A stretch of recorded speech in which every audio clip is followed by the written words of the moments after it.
Oke, kami lanjutkan diskusi. Saya mau ke Mas Adi terlebih dahulu lah. Mas Adi, kalau Anda sampaikan tadi, ini memang belum hasil akhir Sirekap ini Anda menyatakan. Apakah kemudian Anda ingin menyampaikan sebenarnya masih bisa terjadi ke depannya itu mungkin saja suara PSI turun kok, masih paling tidak dari hasil quick count 2,8 mentok-mentok 1% lah, margin of error tetap 3,8, nggak akan masuk juga, itu yang mau Anda sampaikan. Kalau turun itu mungkin di grafik yang ditampilkan di real konversi KPU Serkap itu ya, dari 3,12 mungkin dia bisa jadi 3 atau di bawah 3. Kenapa? Mungkin suara-suara dan kantong-kantong PSI yang sudah diinput itu nggak ada lagi. Ini yang diinput kan selama ini kantong-kantong dan basis-basis PSI. Artinya apa?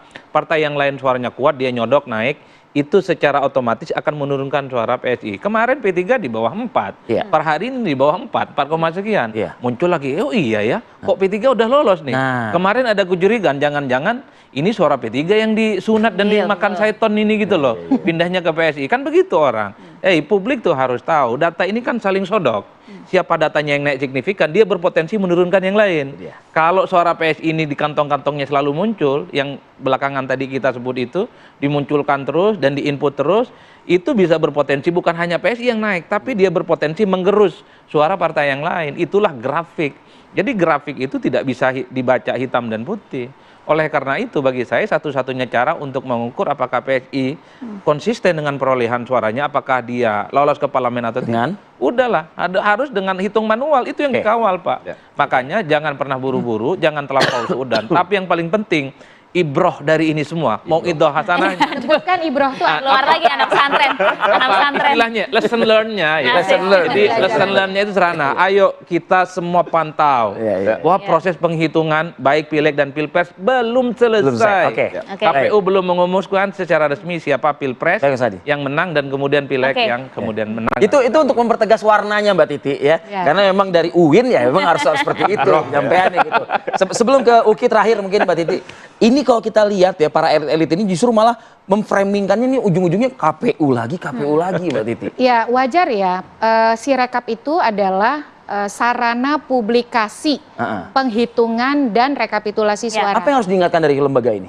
Karena yang mempublikasikan itu adalah KPU, yang punya kewenangan menghitung dan merekap. Jadi wajar kalau kemudian Sirekap walaupun disebut selalu alat bantu, dia jadi rujukan. Karena yang mengeluarkan adalah otoritas yang punya kewenangan menghitung dan merekap. Dan itu disebut sebagai sarana publikasi. Berarti yang dipublikasikan adalah hasil penghitungan dan rekapitulasi. Nah oleh karena itu KPU satu, harus memastikan teknologinya akurat. Yang kedua, sosialisasi bagaimana menggunakan Sirekap dengan benar. Karena kebanyakan hanya pada terfokus angka-angka di muka. Tidak melihat detail, breakdown. Dan yang ketiga, komunikasi publiknya harus diperbaiki. Merespon cepat dinamika atau kemudian kontroversi agar tidak kemudian menjadi spekulasi yang dipercaya. Yang bahaya tuh di situ sebenarnya. Mas Uki terakhir, siap juga Mas kalau kemudian angkanya jadi 2, lagi. Saya yang ngomong. Arif Fadil yang ngomong tuh. Silakan. Nggak, kalau kita melihat perolehan suara kita ya, dan kita juga sudah punya Ciplano ya. Kebetulan itu ya penghitungan manual di kecamatan itu baru selesai. Dan di sana kami sudah memerintahkan saksi-saksi kami untuk memotret dokumen Ciplano ya. Dan kami sangat optimis ini bukan malah akan turun. Justru akan semakin naik. Nah, nanti dibilang akan semakin naik. Nanti dibilang loh. Oh nggak masalah, selama kita memiliki dokumen Ciplano. Jadi kayak begini, apa yang ditampilkan oleh quick count itu adalah hasil dari pensamplingan, di mana samplingnya itu adalah TPS. Dan per setiap TPS itu yang dilihat adalah angka akumulasi di kolom kanan bawah. Dan kami menemukan banyak sekali kesalah hitungan ya, salah hitung ya.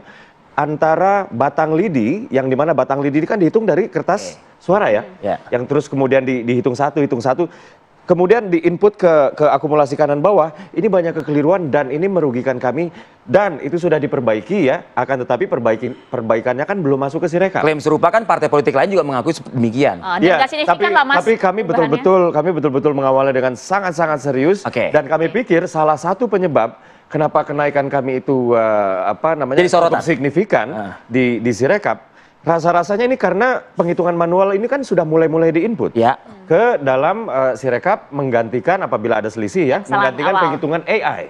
Nah inilah dia, dan saya kepinginnya kita tuh nggak terjebak di tersandra di quick count, karena kan di quick count let's say kita di 2,8 dengan margin of error 1 menjadi 3,8 misalnya ya, lalu ada selisih 0,2. Nah quick count itu kan nggak menangkap perbaikan-perbaikan tadi. Kurang lebih sih seperti itu aja, dan kita harus menjadikan basis referensi kita itu adalah penghitungan manual nanti. Oke, cukup optimis sampai akhir, Vi. Betul, kan tembus 4 katanya begitu. Ya, rame lagi dong. Terima kasih Dede Prayudi, terima kasih Dede Prayitno dan juga Mbak Titi. Terima kasih. Dan ini juga sekaligus menjadi akhir persoalan kita pagi ini di Apa Kabar Indonesia Pagi. Saya Arif Fadil. Saya Maria Segaf, kita berdua pamit pemirsa, terima kasih dan sampai jumpa.